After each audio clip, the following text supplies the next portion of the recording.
everyone could see the potential, but with Decky, I think it's a case of finding that consistently.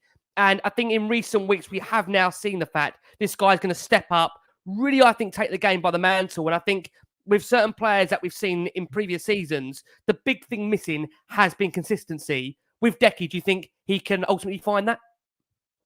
Yeah, 100%. I think we said it. I don't know if we said it in the show on the agreement, did we? That he's getting back to levels of 20, 21, 22.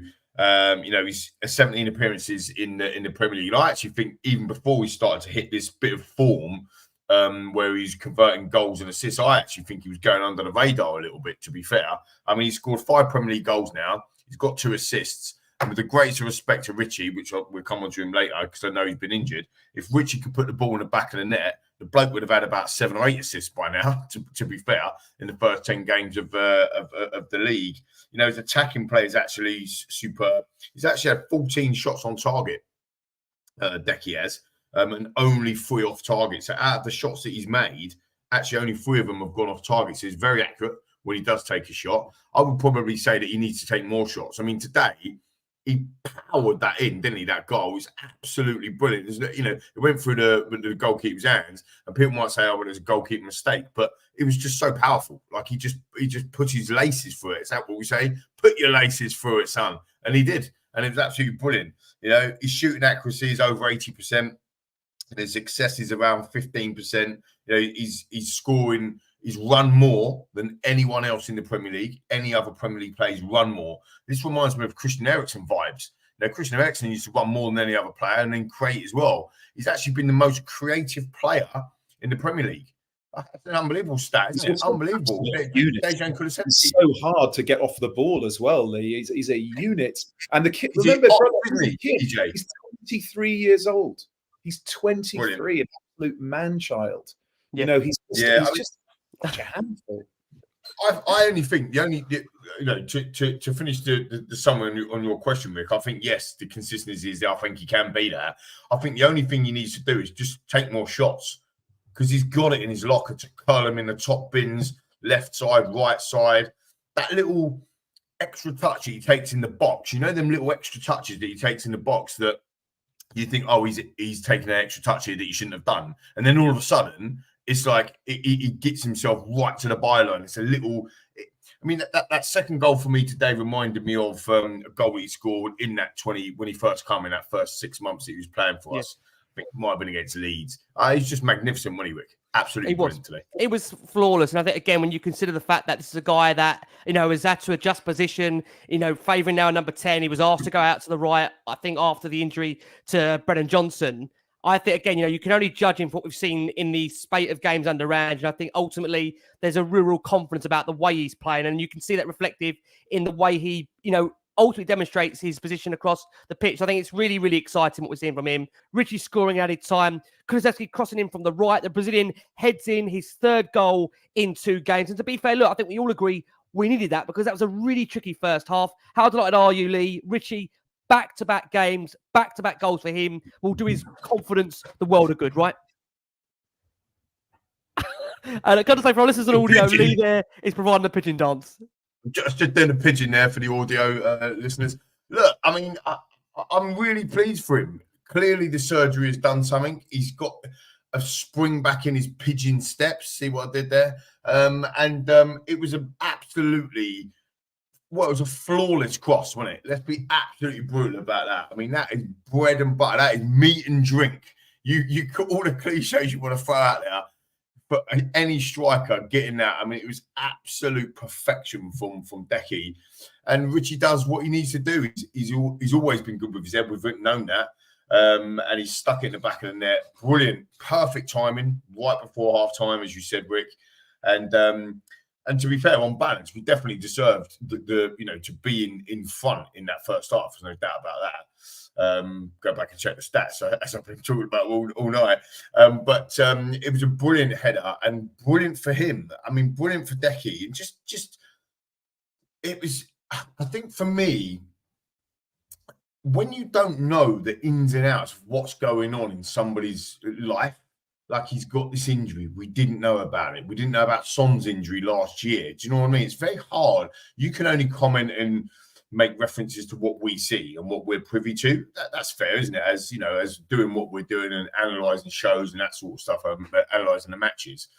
And Richarlison's been off it. There's no doubt. But now we know he's had surgery. Now we know it was a pelvic problem or pubic bone problem. And now he's had the surgery. He does look different. He feels different.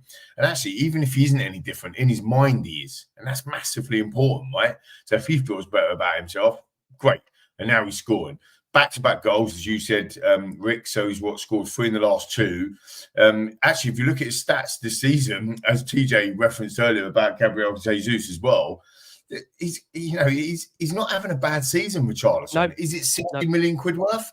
I'm not sure, but you got the stats there, Rick. He's doing all right, isn't he? You know, look at 4 goals so far this season, all competitions. He overtakes his tally from 22-23. I think the key thing is bringing you in here, Matt. He's finding that form that we all want to see, we all need to see.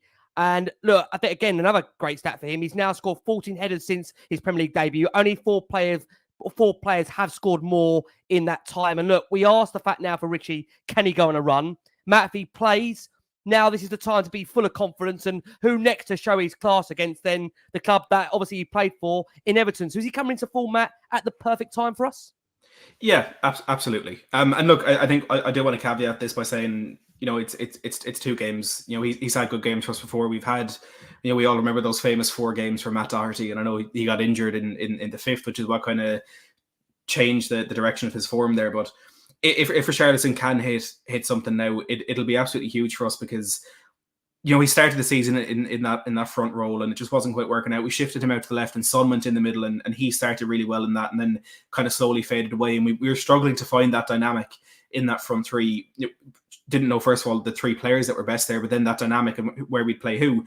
But now it's 2 games where Richarlison has been down the middle and Son and Johnson either side of him, obviously 쿨루셉스키 for a lot of the game today. But I think Lee made an important point. I think it was Lee, forgive me if it wasn't, where you're saying that, you know, kind of 쿨루셉스키 went central and Richarlison moved out to that right as well. And I know it's for a different manager, but that versatility is why we signed Richarlison, because he can play anywhere across that front line. And we've needed to find the perfect position for him, and that does seem to be down the middle, especially when you look at his threat in the air. But being able to interchange with the players around him, being able to maybe just drag himself out left a little bit to make that room for Son, or even Udogie with the way how advanced he plays, making that space for the players around him is going to be really important. And I think regardless of his form, for me, he's always been a player that tactically is a great asset to have. You know, he's able to take instruction and follow it to the letter. Whether he pulls off the quality side of things is a different question. But, you know, I spoke about that role he had in making that space for Maddison in the earlier stages of the season. So there is absolutely something there that is beneficial to us. But if he can start to add goals, and I'm not expecting him to be 30 goals a season, but if he can kind of hit that 15 benchmark with the players that we have around him who are going to be contributing to the goals as well, I think there's absolutely space in that team. And it's a headache gone for us as well, because we need a centre-back. Arguably, we're going to need a midfielder, especially if Basuma continues on the path that he's going. We're going to need a little bit something kind of more backup in left-back as well. We don't need that headache of needing to bring in a 50-60 million pound striker too. So if he can hit that form, it's a massive weight off our shoulders, and we'll all be happy to see it as well, because that injury that he's been playing with, it, for me, the timing was weird to go for that surgery mid-season when you knew he was going to have a month off. But if this is the result of it, I'm absolutely delighted, and long may it last. And I think credit to Ben Davies, because again, you're asking somebody to come in there who is ultimately, and I know Lee's giving those eyes there, who isn't arguably the first choice. That I think we've got to say, look, Ben has come in and been absolutely phenomenal. You have to say that. He has been superb. And I think credit to Ange, because again, you know, he had very little time to decide really what he was going to do after obviously losing Mickey van der Ven and Romero as a partnership. So to bring in Ben Davies, and Jamie Carragher said something very interesting, of course, in the Sky commentary. And the reason why we know Ben Davies is deployed there is because obviously having that left foot, it makes it a lot easier for Tottenham to play out from the back, to have a predominantly left-footed person. So Ben has really filled in at a crucial time. I think we all know and understand Spurs do need to sign another centre-back.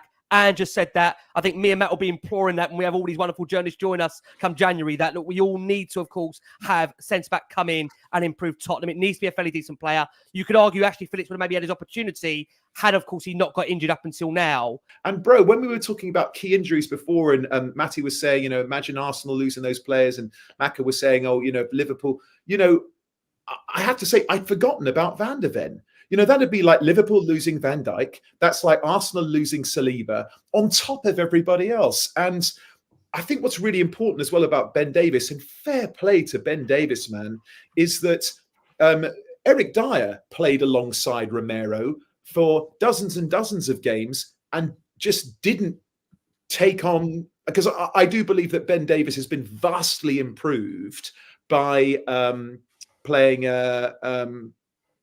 alongside Romero. It's been vastly improved. And again, it's just his personality. So many of the comments as well, these wonderful, insightful comments talking about the professionalism of Ben Davies, how he will just get on with it. If he's going to sit on the bench for 3 months, he'll just say, yes, boss. And you know that he's first into training and the last to leave. And he's disciplined and probably the loveliest man, and will go home to his wife and family and you know, and then wake up the next day and go back into work and get it all done again. And then when he's given his opportunity, he takes them.